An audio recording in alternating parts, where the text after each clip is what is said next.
Hey everybody, this is 13 weather meteorologist Sean Ash here with the latest update on Helene, impacts to the southeast, and most importantly, impacts here at home during the day Friday, which is a weather impact alert day. Basically, sun up to sundown, it is going to be windy. So when you go out the door tomorrow morning, you'll feel the gust kicking in.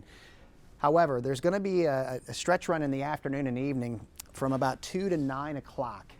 That's when we're going to get the highest gust with what's left of Helene, and those gusts 50 to possibly over 60 miles per hour in some locations. And because of that speed and the duration of power outages likely will be numerous, and the potential for tree and structural damage where those higher gusts occur.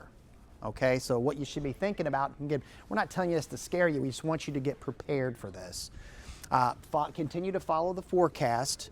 Good idea tomorrow, make sure you get those devices charged up. If you have a generator, get that thing fueled up, and know that we're also going to have impacts to Operation football games Friday evening. All right, those are the main takeaways here. So let's get into the nuts and bolts of what's going on with Helene, and as expected today became a Category 2 hurricane here along the Gulf Coast, and that will continue to strengthen as well. Starting to get more of a defined eye, which is a sign of strengthening. Already getting tornado warnings in some of the outer bands. And as we've been stressing the last several days, if you have friends and family or you have any travel plans along the southeast, you need to be watching this and expect impacts to air travel. And I'll show you why in a moment. Northeast at 15, and that forward speed is expected to increase.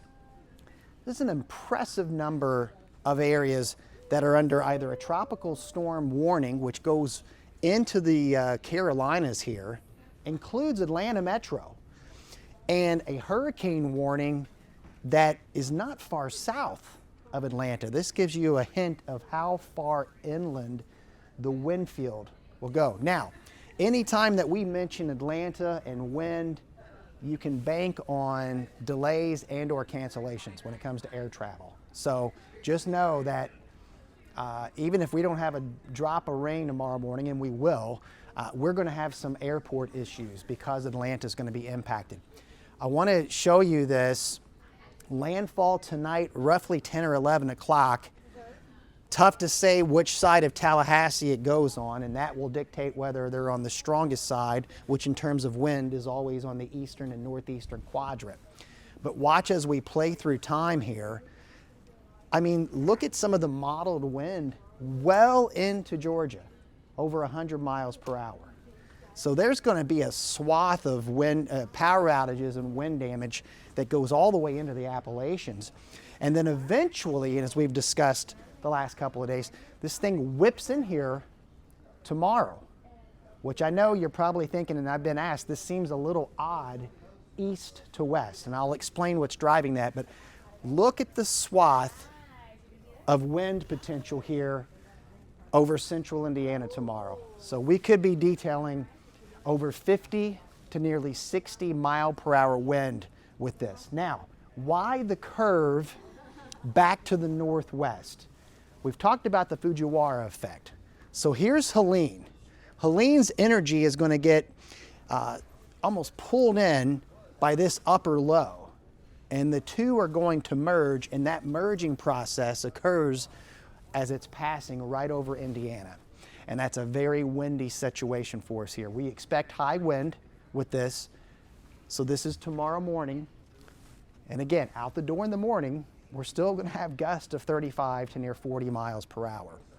It's just those high gusts of over 50 miles per hour and at times over 60 miles per hour occur in that 2 p.m. to 9 p.m. window. That is likely when power outages will ramp up rather quickly, and then where we could have some either structural damage or damage to trees here. The strongest wind, so this is midnight, so this is 12 a.m. Saturday. This is so Friday night, early Saturday morning. The strongest wind at that point will be done. And then it's just going to be how long is it going to take the power crews to get power restored here. Here's just another way to show you. So early in the morning, 9, 10 o'clock, 35 to near 40. Here's 2 o'clock. And then once we get into this zone here, highly likely 50 to nearly 60 mile per hour gust. Okay, why that is important, you know, when we're in the 40 to 50 range, we will have some power outages. When we get in the 50 to 60 mile per hour range, we have numerous power outages. Tall vehicles kind of get veered around a little bit. We get into tree damage. And then when we have gust over 60, which is a possibility, widespread outages, widespread tree damage, and some shingle damage, all a possibility here, okay? So that's why we've got the weather impact alert day for tomorrow. That's the wind side of this. If you checked our forecast out yesterday, I will tell you the difference is that the rain's getting in here quicker. We thought maybe Friday morning might be dry. That looks, at least from I-70 southward, that's a different story. That's the biggest change to the forecast, if you will. This is tomorrow morning, 5, 6 in the morning. So you can see, and we said, Indy, where was that stop point tomorrow going to be? But metro area and certainly south, going to be a wet from start to finish.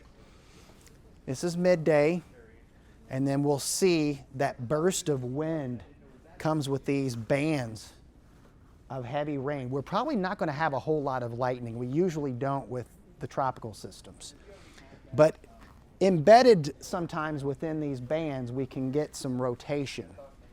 Now keep in mind, again, everyone sees high wind, but it wouldn't shock us if we get some embedded rotation within some of these bands as they're rotating through, to the point where maybe we have some tornado warnings that are issued that will require you know, some coverage here. This is at 7 o'clock, so again, we still have these heavy rain bands that are filtering through. And then as we get closer to 11 o'clock, it may scatter out just a little bit. I expect soggy fields and certainly very windy conditions at minimum for the football games. These are sustained wind near 30, but at the start of kickoff, we're going to have gusts still in the 50 to 60 plus mile per hour range. Okay, so that is for Operation Football. I want to spend a little time talking about weekend events. Circle City Classic Parade Saturday morning is going to be, we're going to have rain. It may not be heavy, but it is going to be steady. The wind it'll be breezy. It won't be nearly as strong as tomorrow evening, okay? A lot of folks have asked about college football, and based on where the upper low is going to be now, we feel a little more confident that Bloomington's probably going to be a wet game. I hate to say that, Hoosier fans, but and again, it may not be a heavy rain, but it's probably going to be a steady rain for you falling in Bloomington. Farther to the north, as Purdue kicks off at the same time on Saturday, it's a good and bad situation. You may actually have a little bit of break for some sun, and that is actually going to work against, because I think what it does is destabilize things enough to where we could see some scattered showers or thunderstorms popping up by the time the game's over in West Lafayette. You got breeze, still going to be breezy, maybe not as windy. And then if you're a Notre Dame fan, you up in South Bend have the lowest chance of rain on Saturday, being farther removed from the low pressure system. This is at 7 o'clock Saturday evening here. So we'll have to wait and keep a close eye on whether or not we do get enough instability to fire up a few thunderstorms, because again, there's still going to be a lot of spin in the atmosphere here that we could see even on Saturday. We could see some reports of funnels. So Maryland IU noon kickoff, rain likely. There's the sustained wind, so not terribly strong, but yeah, we think showers are going to be pretty likely during the game there. Nebraska Purdue, it's probably going to be a little more scattered in nature. And then Louisville Notre Dame, lowest rain chance of the 3 games. It's a later kickoff at 3:30, northeast wind at 10 to 20. Now, when you take in tomorrow, take in Saturday and Sunday, we're still going to have showers around here on Sunday. This is our updated rain zone map. 1 to 2 seems very likely for the metro area, And then south of 70, once you get closer to Bloomington, Columbus, probably going to be more of a solid 2 inches of rain. And then down along the Ohio River, 3 to 4 inches.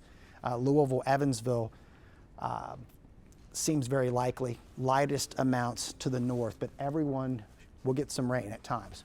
This is Saturday, and we still have that spin over us. That's why we're keeping in the showers going for Sunday here. And even Monday, this thing is still circulating around here. So meteorologically speaking, this is very fascinating and impressive.